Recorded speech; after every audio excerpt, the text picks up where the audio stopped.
नमस्कार बच्चों, NEET special test programme confidence booster test series का फोर्थ टेस्ट पेपर जिसका चैप्टर लॉ ऑफ मोशन है, जिसका हम लोग क्वेश्चन पेपर का एनालिसिस करेंगे। अगर आपको इससे पहले का भी टेस्ट पेपर का एनालिसिस देखना हो तो आप टेस्ट पेपर 3, 2, 1 का पहले आप देख सकते हैं। तो बच्चों, हम लोग यहाँ पर इसका पहला क्वेश्चन हम लोग शुरू करते हैं।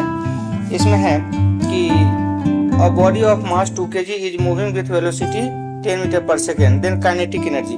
बहुत ही इजी क्वेश्चन है। काइनेटिक एनर्जी बराबर होता है हाफ mv²।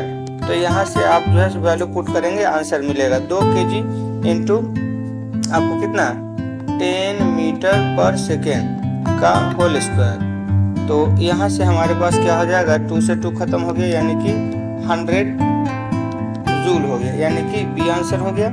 इसके बाद हम लोग चलेंगे सेकेंड क्वेश्चन में। The work done by the force in moving a body through displacement is maximum when angle between force and displacement. देखिए यहाँ पर कहता है कि हमें चाहिए कितना डिस्प्लेसमेंट इज मैक्सिमम। अच्छा, डिस्प्लेसमेंट इज मैक्सिमम होना चाहिए। तो the work done by the force moving a body through displacement is maximum when angle between the force and displacement। तो देखिए यहाँ पर क्या है कि वर्क डन बराबर होता है फोर्स डॉट डिस्प्लेसमेंट ds। तो यहाँ से यदि हम बात करें कि अगर हम मैक्सिमम वैल्यू लाने की, तो मैक्सिमम वैल्यू कहाँ से होगा, तो इसको आप पहले ब्रेक कीजिए। तो f ds cos थीटा।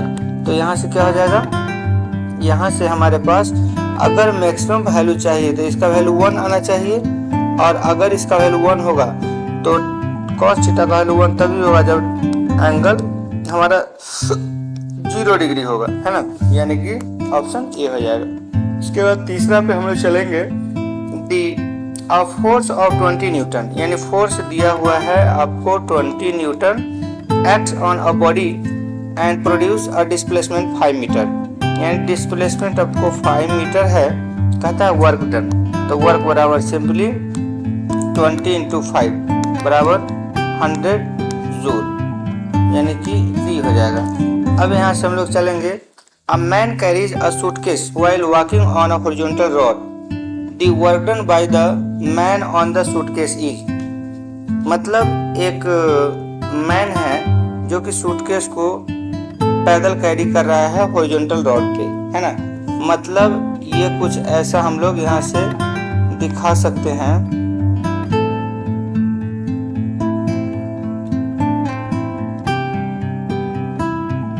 ऐसा दिखा सकते हैं कि ये हमारे पास यहाँ पे एक सामान है जो कि सूटकेस को सर पे लेकर के रखे हुए हैं, ठीक है। और ये आदमी जो है हॉरिजॉन्टली चल रहा है, वॉकिंग इन हॉरिजॉन्टली। तो work done by the man, man के द्वारा वर्क डन कितना होगा। तो देखिए यहाँ पर क्या है कि ये जो हमारे पास ऑब्जेक्ट है ये मूव कर रहा है हॉरिजॉन्टल, है ना, और इस पर फोर्स लग रहा है वर्टिकली डाउनवर्ड, इन दोनों के बीच का एंगल 90 डिग्री है।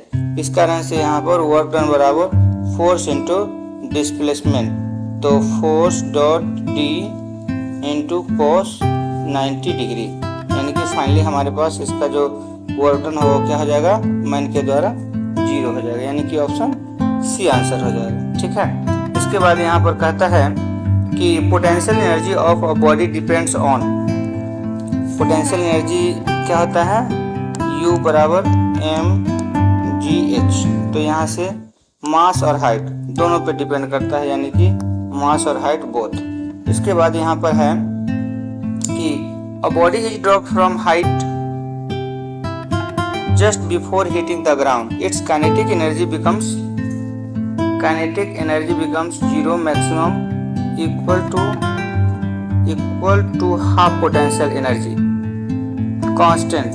तो यहाँ से कहता है कि a body is dropped from height, एक बॉडी है जिसको h हाइट से ड्रॉप किया जा रहा है, ठीक है, h हाइट से। कह रहा है कि जस्ट हिटिंग द ग्राउंड, जैसे ही ग्राउंड पर हिट करेगा तो कहता है kinetic energy becomes, kinetic energy आपका मैक्सिमम होगा हाफ एम वी स्क्वायर, क्योंकि यहाँ पे आते आते जो है ग्राउंड पे आते आते आपकी वेलोसिटी क्या हो जाएगा मैक्सिमम, जिसके कारण यहाँ पर मैक्सिमम काइनेटिक एनर्जी हो जाएगा। ठीक है, इसके बाद है कि 1 horse power is equal to 746 watt है। इसके बाद कहता है 9th में a machine does 600 joule work in 3 second. तो पावर बराबर होता है पावर बराबर वर्क बाय टाइम, तो यहाँ से वर्क बराबर 600 जूल बाय 3 सेकेंड, तो यहाँ से कितना हो जाएगा 200 वाट, ये हो जाएगा आंसर, यानी कि सी हो जाएगा। इसके बाद यहाँ से हम लोग आगे देखें kinetic energy of a body becomes 4 times if its velocity becomes, तो वेलोसिटी कितना होगा, तो कह रहा है कि काइनेटिक एनर्जी, तो काइनेटिक एनर्जी बराबर होता है हाफ एम वी स्क्वायर। अब कहता है kinetic energy 4 times of first, यानी कि 4 टाइम्स ऑफ काइनेटिक एनर्जी बराबर half M V dash v1 square, ऐसा कर देते हैं। दोनों को डिवाइड कर दीजिए, तो दोनों को डिवाइड करेंगे तो ये से ये खत्म हो जाएगा, यहाँ m से m और 2 से 2 खत्म, तो यहाँ पर क्रॉस मल्टीप्लाई कीजिएगा तो v1 स्क्वायर बराबर 4v स्क्वायर। अब यहाँ से v1 का रूट चढ़ाएंगे यानी कि 4v स्क्वायर यानी कि 2v, यानी कि फाइनली हमारे पास जो है ये डबल हो जाएगा वेलोसिटी। इसके बाद यहाँ पर कहता है कि when a spring is stretched by x energy stored it is कितना, तो एनर्जी जो स्टोर होता है स्ट्रिंग में वो हाफ के एक्स स्क्वायर होता है। देखिए यहाँ पर एक चीज मैं बता दूं कि यहाँ पे आपका फोर्स इनटू डिस्प्लेसमेंट, जब स्प्रिंग स्ट्रेच करता है, स्प्रिंग जब स्ट्रेच करता है तो हम फोर्स लगाते हैं इधर, मूव करता है, स्प्रिंग फोर्स लगता है इधर, मूव करता है इधर, मतलब दोनों अपोजिट डायरेक्शन होता है। तो F बराबर होता है माइनस की एक्स, और यहाँ से डिस्प्लेसमेंट हुआ तो वर्क बराबर कितना हो जाता है फोर्स इंटू डिस्प्लेसमेंट, तो यहाँ से के एक्स इंटू एक्स ये डी एक्स, और यहाँ से इंटीग्रेशन करेंगे तो टोटल हमें निकल जाएगा, तो यहाँ से हाफ के एक्स स्क्वायर हो जाएगा। ठीक है, जब हम इंटीग्रेट करें एक्स का तो एक्स स्क्वायर बाई 2, यानी कि यहाँ से हाफ के एक्स स्क्वायर, तो ये हमारे पास एनर्जी मिल जाएगा। इसके बाद कहता है momentum of a body is double then kinetic energy becomes, तो सबसे पहले काइनेटिक एनर्जी बराबर हाफ एम वी स्क्वायर। अब इसको मोमेंटम के टर्म्स में कन्वर्ट कीजिए, तो यहाँ से हम बात करेंगे हाफ एम वी का होल स्क्वायर बाई एम कर देंगे तो ये रिलेशन हो जाएगा, और यहाँ से काइनेटिक एनर्जी बराबर यहाँ से एम वी बराबर पी लिख सकते हैं, तो पी स्क्वायर बाय 2m। तो यहाँ से हम देखेंगे अब क्या कह रहा है कि मोमेंटम इज डबल। अच्छा, मोमेंटम को डबल कीजिए तो काइनेटिक एनर्जी बराबर 2p का होल स्क्वायर बाय 2m, तो यहाँ से कितना हो जाएगा काइनेटिक एनर्जी बराबर ये 2 बाहर कीजिए तो हो जाएगा 4 into P square by 2m। तो यहाँ से अब काइनेटिक एनर्जी को आप इसको डैश कर दीजिए, तो यहाँ से हमारे पास काइनेटिक एनर्जी जो फाइनल निकलेगा ये हमारा 4 इंटू काइनेटिक एनर्जी इनिशियल के बराबर होगा, यानी कि काइनेटिक एनर्जी 4 गुना हो जाएगा, यानी कि 4 टाइम्स। अब यहाँ से हमारे पास कहता है कि a force at perpendicular displacement then work done, तो फोर्स हमारे पास डिस्प्लेसमेंट के परपेंडिकुलर होगा तो वर्क डन क्या होगा 0। इसके बाद कहता है कि a lift of mass 1000 kg is raised through 10 metre work done against gravity, तो अगर हम ग्रेविटी के अगेंस्ट वर्क डन करते हैं तो हमारे पास कितना वर्क डन करना होगा, तो यहाँ पे 1000 मास है और work done against the gravity, यानी कि ग्रेविटी नीचे लगता है और हम ऊपर लेके जा रहे हैं 1000 kg मास को, तो यानी कि यहाँ से क्या हो जाएगा वर्क डन बराबर mgh, तो यहाँ से 1000 kg इंटू 10 मीटर, यानी कि 10⁵ जूल। ठीक है, तो यहाँ से हमारे पास कितना हो 10⁵ जूल। इसके बाद यहाँ से relation kinetic energy and momentum, तो यहाँ से बच्चे काइनेटिक एनर्जी और मोमेंटम के बीच रिलेशन, तो अभी हमने एक्सप्लेन किया है k बराबर p²/2m, ठीक है। इसके बाद है वर्क एनर्जी थ्योरम। तो वर्क एनर्जी थ्योरम जो होता है work done is equal to change in kinetic energy होता है।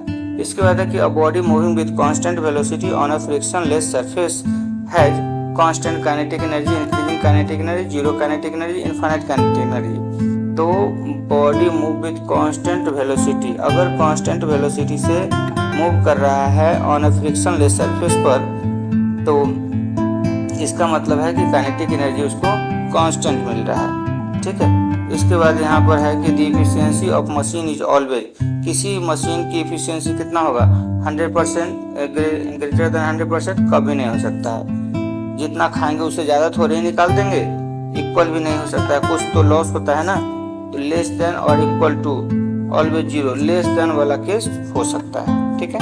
इसके बाद है a ball thrown vertically upward has maximum potential energy at lowest point, mid point, highest point.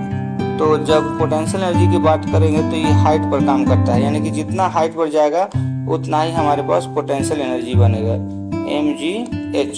तो h का वैल्यू जितना बढ़ते जाएगा फोर्स एनर्जी उतना ही बढ़ते जाएगा, यानी हाईएस्ट पॉइंट होगा। इसका कहता है डायमेंशनल फार्मूला ऑफ वर्क। तो वर्क का डायमेंशनल फार्मूला F.ds, यानी कि force into displacement mL_t-2 L, यानी कि mL2t-2, यानी कि इसका जो है आपको P हो जाएगा। तो इस तरह से बच्चे हमारा ये टेस्ट पेपर 4 का डिस्कशन कंप्लीट होता है। अगर आपको हमारा डिस्कशन अच्छा लगा तो आप हमारे इस चैनल को सब्सक्राइब करें और लाइक करें और भी अपने साथियों को सहायता के लिए शेयर करें। Thank you.